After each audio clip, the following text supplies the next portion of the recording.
जी, मैं शेयर करने जा रही हूँ पीपीटीज।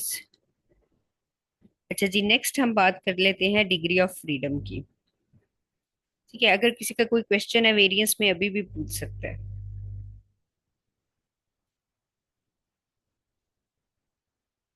चैट में पूछ सकते हैं अभी भी कोई इक्वल वेरिएंस या नॉट इक्वल वेरिएंस में कोई क्वेश्चन है, नहीं तो मैं आगे चलती हूँ।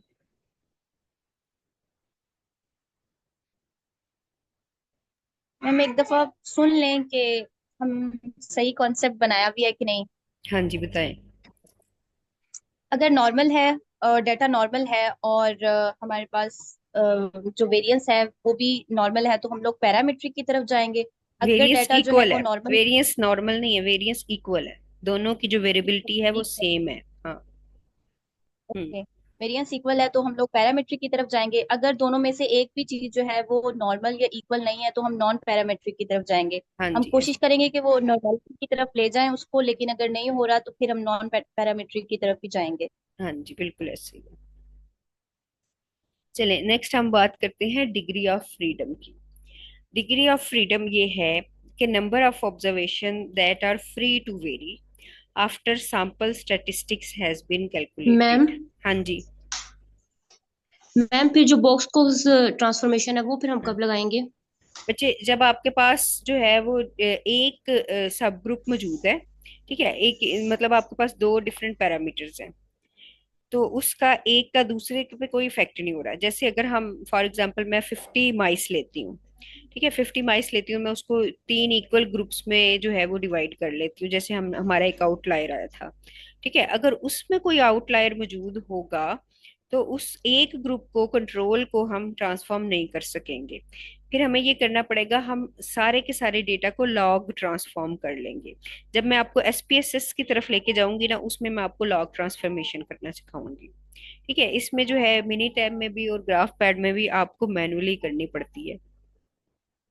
तो आपने क्या करना है, उसको लॉग ट्रांसफॉर्म कर लेना है या बॉक कॉक्स कर लेना है, लेकिन तब जब वो इंडिपेंडेंट होगा। ठीक है, वो सेम पॉपुलेशन से नहीं होगा या वो डिफरेंट पैरामीटर होगा। जैसे वेट और लेंथ है, तो अगर जो लेंथ है वो नॉर्मली डिस्ट्रीब्यूटेड नहीं है तो आप उसको कर सकते हो, क्योंकि ये दो डिफरेंट पैरामीटर्स हैं। ठीक है, लेकिन अगर आप एक एंजाइम लेवल ही चेक कर रहे हो और कोई एक आउटलायर आ गया है तो वो यकीनन आउटलायर ही होगा, क्योंकि वो पॉपुलेशन तो सेम है ना।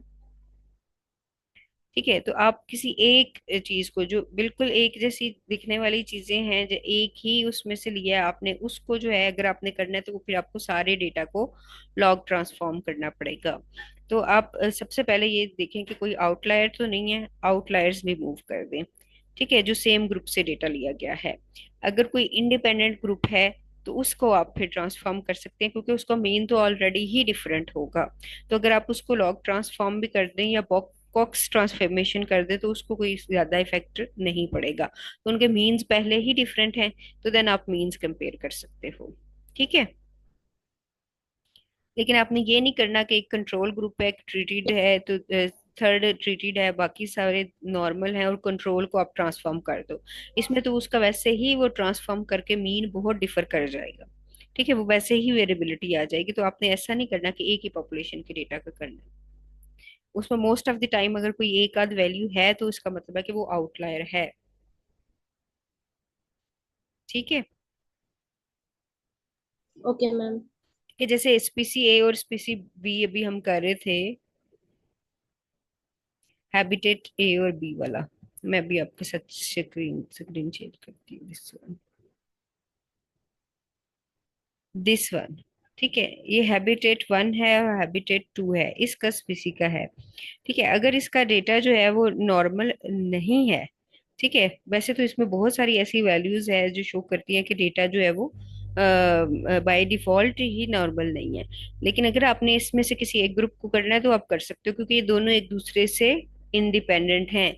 ये एक डेटा एक हैबिटेट से लिया गया है, दूसरा दूसरे हैबिटेट से लिया गया है। तो ऐसे को आप कर सकते हो, लेकिन अगर आपने करना है किसी ऐसे ग्रुप को जो एक दूसरे पे डिपेंडेंट है, जैसे बिफोर एंड आफ्टर वाले हैं, तो फिर आपको उन दोनों डेटा को ही लॉग ट्रांसफॉर्म करना पड़ेगा, किसी एक को नहीं करोगे। ठीक है, ये आपने ख्याल रखना है, अगर एक नॉर्मल नहीं है तो आप दोनों को ही ट्रांसफॉर्म करोगे फिर उसका एनालिसिस करोगे। क्लियर? Yes ma'am, clear. अच्छा जी, नेक्स्ट हम चलते हैं एक डिग्री ऑफ फ्रीडम का आपको कॉन्सेप्ट देना है।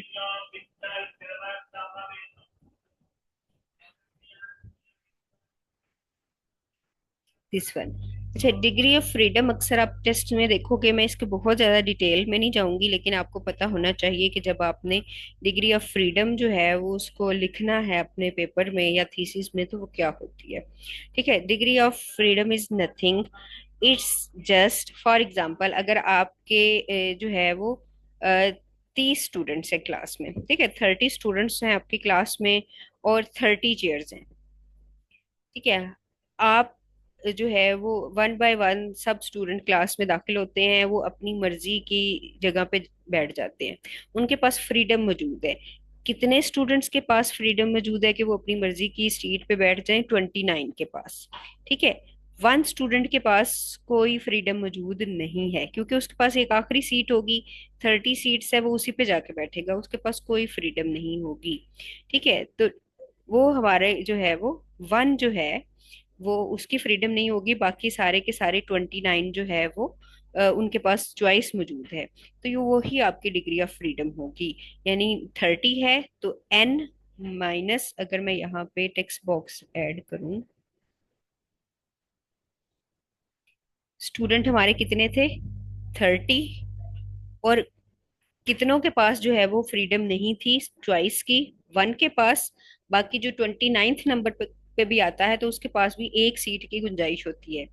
ठीक है, तो सिर्फ वन ऐसा स्टूडेंट है जिसके पास कोई चॉइस नहीं थी, तो 30 - 1, तो बाकी 29 की थी, तो जो 29 होगा ये हमारी डिग्री ऑफ फ्रीडम थी।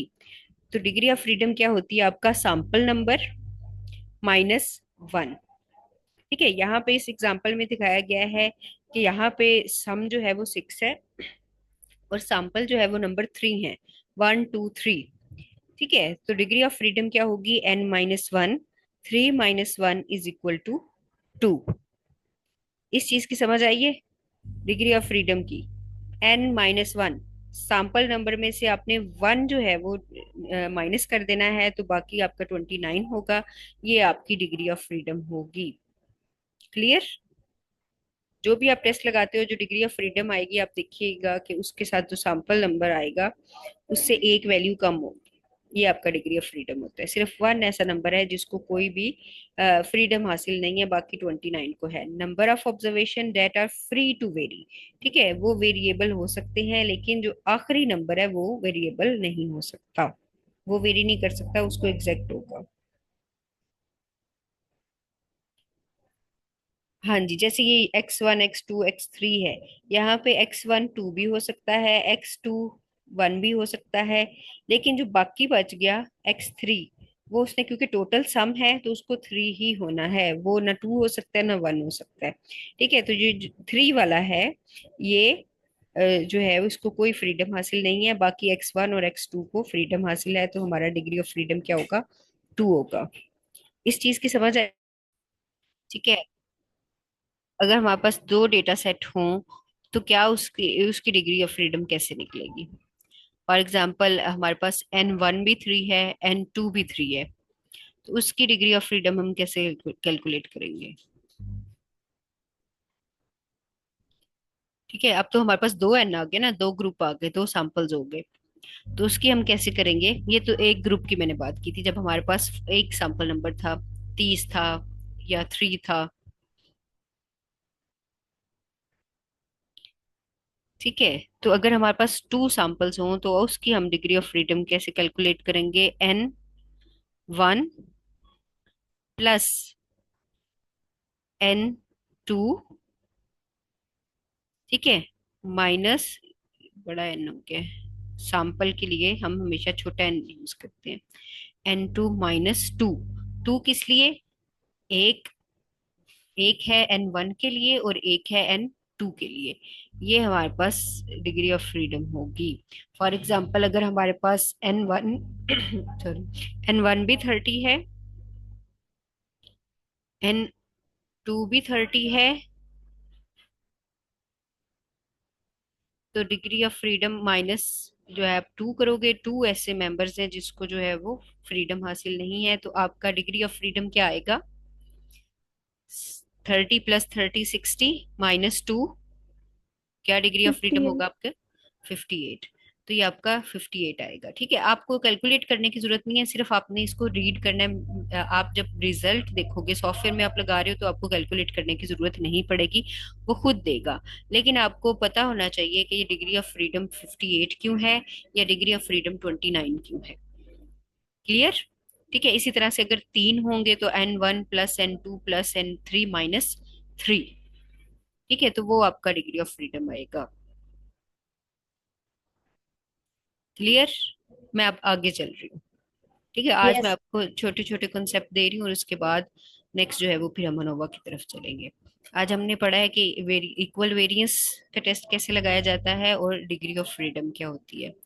नेक्स्ट है हमारा